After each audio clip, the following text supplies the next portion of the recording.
Hello everyone, ఈ రోజు నేను మీకు ఒక మంచి యూస్ఫుల్ ప్లాంట్ గురించి చెప్పబోతున్నాను. మీరు ఎప్పుడైనా ఈ ప్లాంట్ ని చూసారా? సో ఈ ప్లాంట్ పేరు వచ్చేసి insulin plant.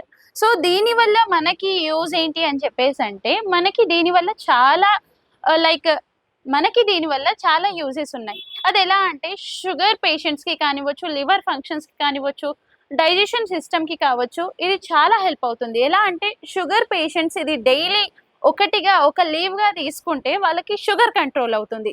And that two దీన్ని మనం ఎలా వాడాలి ఏంటి అని చెప్పేసంటే మార్నింగ్ లేవగానే ఎంప్టీ స్టమక్‌తో అంటే పరగడుపున ఏమీ తినకుండా ఒక లీవ్ తీసుకొని క్లీన్‌గా ప్లెయిన్ వాటర్‌తో వాష్ చేసుకొని మనం డైరెక్ట్‌గా తినేయాలి ఎంప్టీ స్టమక్‌తో. సో అలా తీసుకున్నప్పుడు మనకేంటి అంటే అలా వాడుతుండగా మనకి షుగర్ లెవెల్స్ అనేవి కంట్రోల్ అవుతుంది. అండ్ లివర్ ఫంక్షన్‌కి కూడా యూజ్ అవుతుంది. అండ్ మన డైజెషన్ సిస్టమ్ కూడా ఇది తినడం వల్ల ఇంప్రూవ్ అవుతుంది. సో మనకి ఈ ప్లాంట్ వల్ల చాలా అడ్వాంటేజే ఉంది. సో ఎవరికైతే మీ సర్కిల్‌లో షుగర్స్‌తో బాధపడుతున్నారో వాళ్ళకి ఈ రీల్ అనేది షేర్ చేయండి. డెఫినైట్‌లీ వాళ్ళకి షుగర్ కంట్రోల్ అనేది అవుతుంది.